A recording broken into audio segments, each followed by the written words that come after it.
Vision pour l'avenir, c'est une chaîne qui fait la différence. Notre mission est d'ouvrir les yeux de chacun. Si vos yeux commencent à s'ouvrir, nous les ouvrirons complètement. Si vos yeux ne sont pas encore ouverts, nous les ouvrirons pour vous permettre de prendre le chemin de votre destinée. Nous vous donnons de nombreux conseils et vous indiquons par où commencer pour profiter pleinement de la vie et de votre destin. Nous vous ouvrirons les yeux sur différents aspects, spirituels, social, économiques, financiers, sentimental, émotionnel et bien d'autres. Oui, c'est notre mission. C'est pourquoi nous vous encourageons à nous rejoindre pour que nous puissions grandir ensemble. Cette fois, vous serez plus motivés que jamais. La pauvreté n'est pas seulement un manque d'argent, c'est souvent le résultat d'erreurs répétées qu'on ne remarque même pas. Aujourd'hui, je vais te révéler 5 erreurs financières qui détruisent ta vie en silence. Si tu continues à les commettre, tu resteras bloqué dans un cycle sans fin de dettes, de stress et de frustration. Mais si tu les corriges, tu ouvriras la porte vers une vraie liberté financière. Alors reste jusqu'à la fin, car la 5e erreur est celle qui piège même les plus intelligents. Erreur numéro 1, vivre au-dessus de ses moyens. Cette erreur est l'une des plus courantes et la plus dangereuse. Beaucoup de personnes pensent qu'elles sont pauvres parce qu'elles ne gagnent pas assez, mais en réalité, elles sont pauvres parce qu'elles dépensent plus qu'elles ne gagnent. Imagine que tu as un seau rempli d'eau, ton salaire. Mais ton seau a un trou en bas. Peu importe combien d'eau tu verses dedans, ça finit toujours par se vider. C'est exactement ce qui arrive quand tu vis au-dessus de tes moyens, ton argent disparaît plus vite que tu ne l'as gagné. Tu gagnes $2000 par mois, mais tu loues un appartement à $1500, tu roules avec une voiture de crédit à 5 cents, et tu manges dehors presque tous les jours. Résultat? Tu es déjà à découvert avant même la fin du mois. Tu gagnes $1000 par mois, mais tu achètes des habits de marque pour l'impressionner. Tu finis par emprunter de l'argent juste pour continuer ce style de vie. Tu travailles, mais tu n'as jamais d'épargne, parce que ton style de vie est plus grand que tes revenus.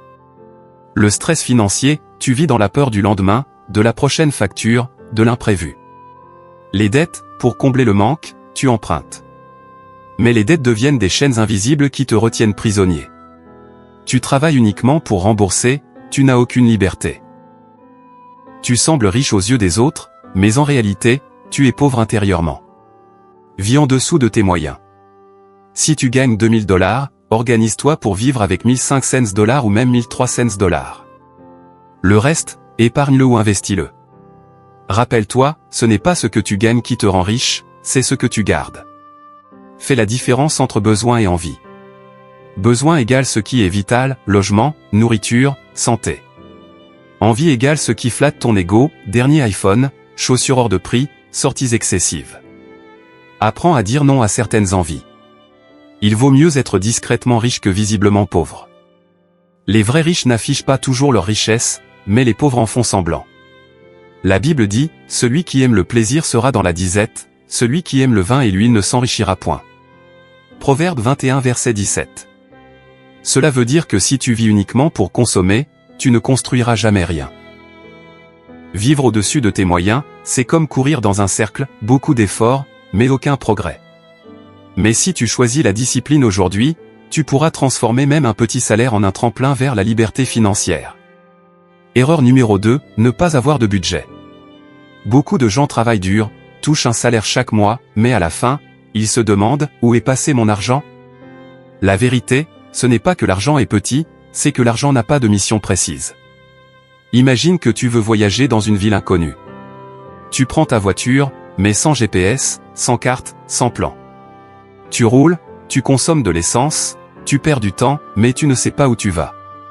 C'est exactement ce que fait une personne qui vit sans budget. Elle bouge, elle dépense, mais elle ne construit rien. Tu gagnes 1500 $ par mois, mais comme tu ne notes pas tes dépenses, tu crois que tu es riche la première semaine. Tu sors, tu manges dehors, tu fais des petits achats. Et avant la fin du mois, tu n'as plus rien. Tu dépenses petit à petit, 5 $ ici, 10 $ là, abonnements inutiles, mais cumulés sur un mois, cela représente plusieurs centaines de dollars envolés. Sans budget, tu découvres tes finances seulement quand ton compte est à découvert. Tu perds le contrôle, l'argent te dirige au lieu que ce soit toi qui le dirige. Tu deviens esclave des imprévus, une facture surprise, et tout ton mois s'écroule. Tu restes dans le cycle de pauvreté, sans vision, ton argent ne produit rien, il disparaît. Tu vis dans la frustration, tu travailles dur, mais tu n'as jamais de résultats concrets. Donne une mission à chaque dollar. 50% pour les besoins essentiels, loyer, nourriture, transport. 20% pour l'épargne et les investissements. 20% pour les projets personnels et l'éducation. 10% pour les loisirs dons. Utilise un cahier ou une application mobile. Chaque dépense, même $1, doit être noté. Ce que tu mesures, tu le contrôles. Décide combien tu dépenses pour tes loisirs, ton alimentation, etc. Si tu dépasses, tu attends le mois prochain. La Bible dit, si quelqu'un veut bâtir une tour, ne s'assied-il pas d'abord pour calculer la dépense et voir s'il a de quoi la terminer? Luc 14 verset 28. Même Jésus enseigne ici la sagesse du budget et de la planification. Ne pas avoir de budget, c'est comme creuser un puits avec un seau percé, tu travailles, tu transpires, mais tu ne vois jamais l'eau monter. Mais si tu commences à contrôler ton argent, tu commenceras aussi à contrôler ta vie. Erreur numéro 3, ne pas épargner ni investir. Beaucoup de gens travaillent dur toute leur vie, mais à la fin, ils n'ont rien à montrer. Pourquoi? Parce qu'ils dépensent tout ce qu'ils gagnent sans jamais penser à demain.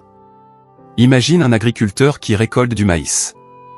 Au lieu de garder une partie des graines pour semer l'année suivante, il mange tout. L'année d'après, il n'a plus rien à planter. C'est exactement la vie de quelqu'un qui ne met pas de côté et qui n'investit pas, il mange ses récoltes sans penser à l'avenir. Tu gagnes $2000 par mois, mais chaque centime part dans les factures, les loisirs, les sorties. À la fin de l'année, tu n'as même pas $100 d'économie. Tu n'as pas de fonds d'urgence. Une maladie, une panne de voiture ou la perte d'un emploi, et tu tombes directement dans les dettes. Tu n'investis pas. Tu vieillis en travaillant dur, et ta retraite dépend uniquement d'un petit chèque du gouvernement ou d'aide sociale. Toujours recommencer à zéro, chaque mois, tu repars vide. Le moindre imprévu peut détruire ton équilibre financier. Ton argent ne travaille pas pour toi, il s'épuise avec toi. Après 30 à 40 ans de travail, tu finis dépendant des autres. Commence par épargner, même petit. Règle des 10%, mets toujours au moins 10% de côté, quel que soit ton revenu. Si tu gagnes $1000, mets $100 de côté avant même de dépenser. Crée un fonds d'urgence. Minimum 3 à 6 mois de dépenses de côté. C'est ton coussin de sécurité en cas de coup dur. Investis pour multiplier ton argent. Immobilier, appartement, terrain. Entrepreneuriat, lancer une petite activité. Investissement financier, bourse, fonds indiciels. Éducation, la meilleure forme d'investissement est en toi-même, livre, formation, compétences. Dans Proverbe 21 verset 20, il est écrit: de précieux trésors et de l'huile sont dans la demeure du sage, mais l'insensé les engloutit. Celui qui est sage garde et investit, celui qui est insensé dépense tout. Ne pas épargner ni investir, c'est comme couper l'arbre qui te donne des fruits sans replanter de graines. Mais si tu commences aujourd'hui, même avec un petit montant, tu construis un avenir où ton argent travaille pour toi. Travaille dur, mais fais en sorte que demain, ce soit ton argent qui travaille à ta place. Erreur numéro 4, fréquenter des personnes toxiques financièrement. Ton entourage influence directement ta manière de penser, de parler et même de gérer ton argent. Si tu marches avec des personnes qui ne savent pas gérer leurs finances, tôt ou tard, tu adopteras leur mentalité et leurs habitudes destructrices. Imagine que tu veux rester propre et parfumé, mais que tu marches tous les jours avec quelqu'un couvert de boue. Peu importe combien tu fais attention, la saleté finira par t'éclabousser. De la même manière, si tu marches avec des personnes financièrement irresponsables, leurs mauvaises habitudes finiront par te contaminer. Tes amis sortent tous les week-ends dans des bars, boîtes ou restaurants chers, et toi tu les accompagnes juste pour ne pas être différent. Résultat, ton compte est vide. Tu veux épargner pour lancer un projet, mais ton entourage se moque de toi, à quoi bon? L'argent est fait pour être dépensé. Tu décides d'arrêter de faire des dettes, mais ton cercle t'encourage, ce n'est pas grave, tout le monde vit à crédit. Au lieu de parler d'opportunités, d'investissement et d'avenir, ils passent leur temps à se plaindre, à critiquer et à consommer sans jamais construire. Tu absorbes leur mentalité de pauvreté, leurs habitudes deviennent les tiennes. Tu gaspilles ton énergie et ton argent, à force de les suivre, tu t'appauvris. Tu retardes ton progrès, leurs conseils limités deviennent des freins pour tes ambitions. Tu perds ta vision, entouré de négativité, tu finis par croire que la réussite financière est impossible. Analyse ton cercle, demande-toi si les personnes autour de toi t'aident à avancer ou te tirent vers le bas. Prends de la distance si nécessaire, tu n'as pas besoin de couper les ponts, mais apprends à limiter le temps passé avec ceux qui te freinent. Entoure-toi de personnes qui élèvent ton niveau. Des personnes qui parlent d'investissement, d'opportunités, de projets. Des mentors, des entrepreneurs, des lecteurs, des visionnaires. Investis dans ton nouveau cercle. Rejoins des clubs de lecture, des associations, des groupes d'affaires, ou même des communautés en ligne positives. La Bible dit « Celui qui fréquente les sages devient sage, mais celui qui se plaît avec les insensés s'en trouve mal. » Proverbe 13 verset 20. Ton cercle est un reflet de ton futur. Si tu marches avec les insensés financiers, tu finiras dans leur désastre. Mais si tu marches avec les sages, tu bâtiras comme eux. Si tu veux savoir où tu seras dans 5 ans, regarde simplement les personnes qui t'entourent aujourd'hui. Les mauvaises compagnies détruisent les bonnes visions. Mais un bon entourage peut accélérer ta destinée financière. Mieux vaut marcher seul dans la bonne direction que d'être entouré d'une foule qui court vers la ruine. Erreur numéro 5, échanger son temps uniquement contre de l'argent. La majorité des gens ont appris que pour avoir de l'argent, il faut travailler dur. C'est vrai, mais incomplet. Si tu échanges uniquement ton temps contre de l'argent, tu resteras limité, car ton temps est limité. Imagine que tu as une bouteille remplie d'eau. Chaque jour, tu verses un peu d'eau dans des verres. Mais ta bouteille n'est pas infinie. Un jour, elle sera vide. De la même façon, ton temps est limité. Si ton revenu dépend uniquement de tes heures de travail, un jour tu atteindras la limite. Tu travailles 8 heures par jour pour ton employeur. Si tu arrêtes de travailler, ton salaire s'arrête aussi. Tu prends des heures supplémentaires pour gagner plus, mais au final tu n'as plus de temps pour ta famille, ta santé ou tes projets personnels. Tu vieillis, tu n'as plus la même énergie, et tes revenus diminuent, car tu as basé ton argent uniquement sur ton effort physique. Tu restes prisonnier du système, tu travailles toute ta vie sans jamais atteindre la liberté.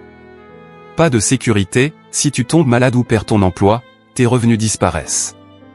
Pas d'héritage. Ton travail meurt avec toi, tu ne laisses rien qui continue après toi. Fatigue et regret, tu donnes toute ta vie à travailler, mais tu n'as jamais construit d'actifs durables. Crée des sources de revenus passifs. Immobilier, location de maisons, appartements. Business en ligne, e-commerce, contenu digital, formation. Investissement financier, actions, dividendes, crypto avec prudence. Apprends à monétiser tes compétences. Ne vends pas juste ton temps, vends ton savoir-faire. Au lieu de seulement cuisiner, crée un livre de recettes ou une chaîne YouTube culinaire. Construis quelque chose qui travaille pour toi. Crée un système, une entreprise, un produit qui continue à générer des revenus même quand tu dors. Investis dans l'éducation financière. Plus tu comprends l'argent, plus tu trouveras des moyens de le multiplier sans dépendre uniquement de ton temps. La Bible dit, le bon père de famille laisse un héritage aux enfants de ses enfants. Proverbe 13 verset 22. Cela veut dire que ton travail doit dépasser ta simple survie, il doit créer une richesse transmissible. Un simple emploi nourrit un homme, mais une vision financière nourrit des générations. Échanger ton temps contre de l'argent, c'est comme courir sur un tapis roulant, tu transpires, tu bouges, mais tu restes au même endroit.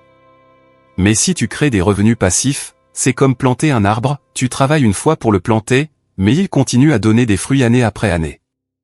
Ne donne pas seulement ton temps à l'argent. Construis un système où l'argent commence à travailler pour toi. Ces 5 erreurs, vivre au-dessus de tes moyens, ne pas avoir de budget, ne pas épargner ni investir, fréquenter les mauvaises personnes, et échanger seulement ton temps contre de l'argent, sont des pièges silencieux qui détruisent des millions de vies chaque année. Mais toi, tu peux choisir de faire différemment. La richesse commence par une décision. La décision de ne plus subir, mais de prendre le contrôle. Tu n'as pas besoin de millions pour commencer, tu as seulement besoin de discipline, de vision et de foi en toi. Change aujourd'hui, et ton futur te remerciera. Si ce message t'a parlé, abonne-toi, partage cette vidéo et écris en commentaire « Je choisis la liberté financière ». Cela sera ton premier engagement public vers une vie meilleure.